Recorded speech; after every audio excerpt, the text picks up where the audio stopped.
Bonjour à tous et bienvenue sur videobourse.fr dans la partie formation et donc le chapitre dédié aux traders professionnels et à l'activité de trader professionnel. Donc si on va faire le point sur les plus grandes banques d'investissement et les plus gros hedge funds, alors on va plutôt s'intéresser aux grandes banques d'investissement qui sont en fait les employeurs des traders professionnels. Donc comme on l'a vu dans les cours précédents, il existe une multitude de manières d'investir sur les marchés pour les traders particuliers. On verra que pour les traders professionnels, c'est la même chose. Alors, dans les médias, lorsqu'à la télé, les rares fois où on a des traders qui sont invités dans les émissions, c'est souvent lors de crises ou d'événements particuliers. J'ai quand même l'impression qu'on nous dit un peu n'importe quoi et que personne ne veut vraiment comprendre ou cherche à comprendre ce que c'est que l'activité de trader. Et il y a un peu un mythe autour de ça, mais en fait, je dirais que l'activité de trader, c'est vraiment trop vague, donc ça ne veut pas dire grand-chose.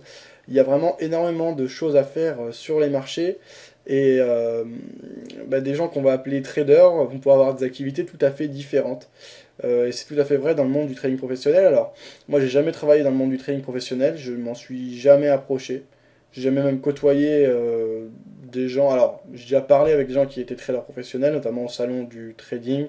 J'avais parlé avec Philippe Lermy, lors des émissions en direct que je faisais avant, j'avais reçu un ancien trader professionnel de chez Calion, qui est donc la salle de marché du Crédit Agricole, il me semble, mais j'en suis pas sûr. Mais donc je vais vous parler de ce que je sais de ce milieu sans le connaître. Je sais qu'il y en a également qui travaillent sur le site, un des membres qui travaille pour des sociétés d'investissement, mais pour des grandes banques, notamment françaises, etc. Mais tout ça reste assez caché et je pense que c'est une des raisons pour lesquelles dans les médias, on nous dit un peu n'importe quoi. D'ailleurs, dans les médias, je remarque bien que on invite souvent des anciens traders ou des traders qui se mettent en avant. Euh, Ce qui est ambigu avec l'activité de trader, c'est qu'en général, les traders n'ont pas du tout besoin d'argent. Donc la seule chose qui pourrait les pousser à la télé, c'est la gloire. Mais justement, le fait de parler et d'échanger autour de son activité et le fait de trader, c'est deux choses qui sont un peu incompatibles. Le but étant d'avoir une meilleure stratégie que son adversaire, surtout quand on arrive à des niveaux aussi gros que ceux des banques. Donc on n'a aucun intérêt à donner des indices sur sa manière de travailler, etc. Je pense en tout cas. Donc parmi les plus grosses banques d'investissement au monde, on a bien sûr la plus connue qui est Goldman Sachs, donc voici leur site internet. Donc Goldman Sachs, il y a un livre qui est écrit à ce sujet, il y a une file de discussion sur le forum qui leur est dédiée. Je pense que c'est la plus grosse banque d'investissement au monde. En tout cas celle qui a le plus de pouvoir en ce moment, d'après ce qui est dit dans les livres. Alors il y a notamment un très bon livre qui est dédié à cette banque d'investissement. Je ne l'ai pas encore lu, mais je l'ai commandé sur Amazon, donc je le lirai prochainement. C'est la banque, et donc comment Goldman Sachs dirige le monde. Donc de plus, Goldman Sachs a une politique d'entreprise assez particulière, presque comme une grande famille. Et même quand les gens sortent de Goldman Sachs, ils continuent à servir les intérêts de cette banque. C'est pour ça qu'on a des visions un peu effrayantes et qu'on parle justement d'une entreprise qui dirige le monde en sous-main, avec beaucoup d'hommes politiques très haut placés aux États-Unis, notamment qui sont des anciens de chez Goldman Sachs. Dans cette société, on parle d'ordinateurs qui valent 50 000 dollars pour faire des calculs très rapides, etc. D'après ce qui avait été dit par les peu de traders professionnels que j'ai côtoyés, et notamment celui que j'avais reçu lors d'une émission directe, la plupart des investissements se font en automatique, donc c'est-à-dire que les traders sont plus là pour gérer, mais que les prises de position se font en automatique. Peut-être, je peux pas dire exactement ce qu'il y a derrière, mais c'est un tout. Je veux dire, c'est pas seulement analyser des graphiques, etc. D'ailleurs, il y a un article assez intéressant qui a été posté disant que sur le Forex, lors du dernier trimestre, Goldman Sachs a été déficitaire de 3,2 milliards, alors que sur le marché des taux, ils étaient largement positifs. Ce qui peut vouloir dire que quand Goldman Sachs ne parvient pas à contrôler un marché, comme le marché d'échange est trop important pour être contrôlé même par Goldman Sachs, finalement c'est beaucoup plus dur de gagner de l'argent. Mais malgré tout, ça reste une machine à faire de l'argent. Alors je crois que c'est sur le blog de JMRT que j'ai vu cet article, donc vous pouvez retrouver ça sur le forum en tout cas. Alors, parmi les autres gros intervenants, on a Merrill Lynch. Donc voici leur site. Merrill Lynch est une autre grosse banque d'affaires. Il y a moins de bruit autour, mais elle est également très connue. C'est intéressant aussi d'observer et d'étudier les histoires des différentes grandes banques d'investissement.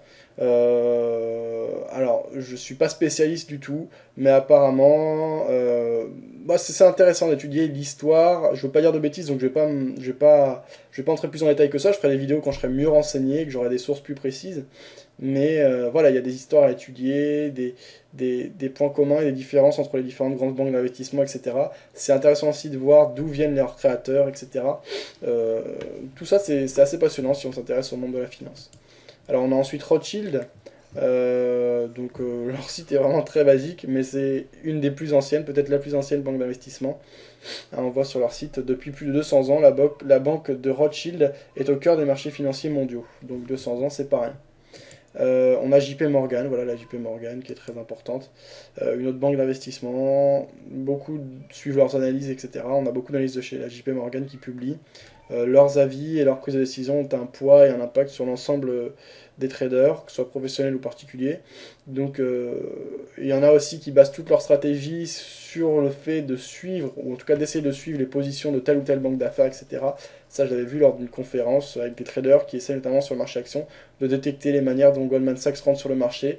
Et donc, vu que c'est une entreprise qui est connue pour gagner de l'argent sur le long terme, ils essayent de comprendre où et quand va rentrer Goldman Sachs et de simplement les suivre, tel un mouton.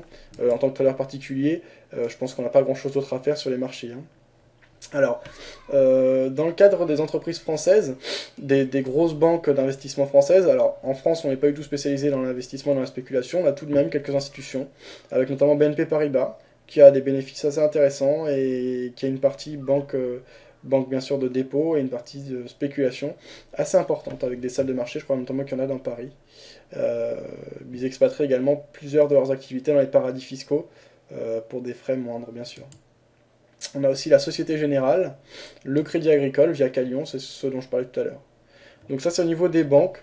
Euh, En Europe, il y en a d'autres, je pense notamment à la Deutsche Bank, etc. Euh, Toutes les banques d'investissement ne vont pas bien. On se rappelle de Lehman Brothers, qui a été un des signes précurseurs de la crise des subprimes. Il faut bien se dire que les traders professionnels n'ont pas du tout la même activité que les traders particuliers. On a notamment des traders professionnels qui vont passer leur temps à négocier des spreads. On a des traders professionnels qui vont passer leur temps à créer des produits financiers afin qu'ils soient revendus. Donc on peut parler aussi de plusieurs métiers différents, celui de compte, celui de trader pur et dur. On va également avoir ce qu'on appelle les sale traders, donc eux qui vont être chargés de vendre les produits financiers créés.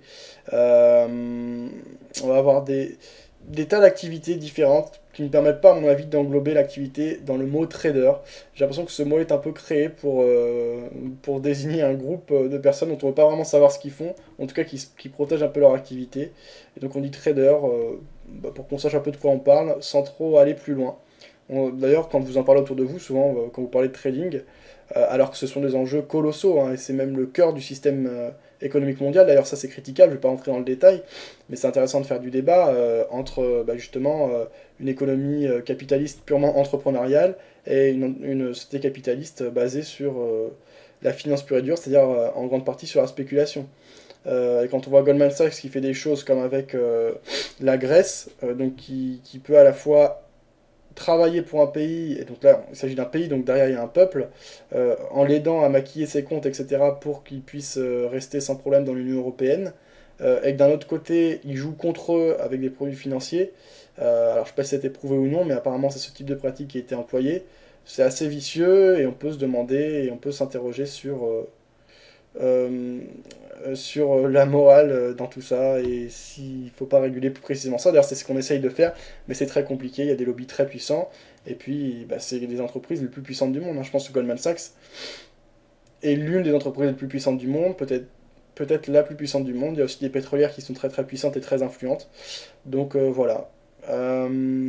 C'était pour faire un tour d'horizon. Alors, pour finir, donc là je parlais des banques d'investissement. Il y a aussi des hedge funds. Alors, les hedge funds les plus connus, je vais pas avoir de nom comme ça, on en entend moins parler. D'ailleurs, si vous pouvez en citer sur le forum, etc., ce sera les bienvenus. Ce que l'on peut dire, c'est que les hedge funds, il y en a beaucoup qui perdent de l'argent sur le long terme. Il y a eu des histoires avec des hedge funds, on avait notamment Madoff, qui était un fonds d'investissement, qui avait créé un fonds d'investissement assez important. On s'est rendu compte que c'était une escroquerie. Il y a des bons hedge funds. Il y a des hedge funds qui vont être spécialisés, par exemple, sur des types de secteurs. Il y a des hedge funds qui arrivent à produire du rendement à long terme, mais ils sont assez rares. Il y avait eu Valérie Gastaldi, je crois, qui avait parlé de ça justement au salon d'analyse technique de l'année dernière. Et donc, il avait bien précisé que sur 30 ans, c'était vraiment infime. Il y avait très peu de hedge funds, donc de fonds d'investissement, qui arrivaient réellement à faire mieux que les indices boursiers. Donc, quoi qu'il arrive, l'activité de trading, l'activité d'investissement, même pour les professionnels très renseignés et avec des employés très qualifiés, etc., bah, c'est difficile pour tout le monde. Alors, imaginez bien qu'en tant que trader particulier, quand l'autre jour, là, j'étais sur le Facebook des vidéos bourses, je parlais de 5% par mois, quelqu'un me disait, bah moi je suis pas d'accord. Quand on est sur le Forex, il faut viser au moins 30% par mois, patiti patata. Très bien, chacun ses objectifs, je vais pas dire que c'est impossible. D'ailleurs, on a des robots qui prouvent qu'on arrive quand même à faire des très bonnes performances sur plusieurs mois. Mais déjà, se contenter de 5% par mois tous les mois, en tant que trader particulier, c'est le rêve. C'est vraiment excellent. Et il suffit d'un calculateur de, d'intérêt composé pour s'en rendre compte. Donc, ne pas être trop gourmand, c'est une des clés. Là, on s'éloigne un peu du sujet de base. C'était pour vous présenter les plus grands employeurs de traders professionnels, justement. Donc, je pense avoir fait le tour. Certainement qu'il en manque. N'hésitez pas à discuter de ça sur le forum. Bonne journée à tous et à bientôt sur videobourse.fr.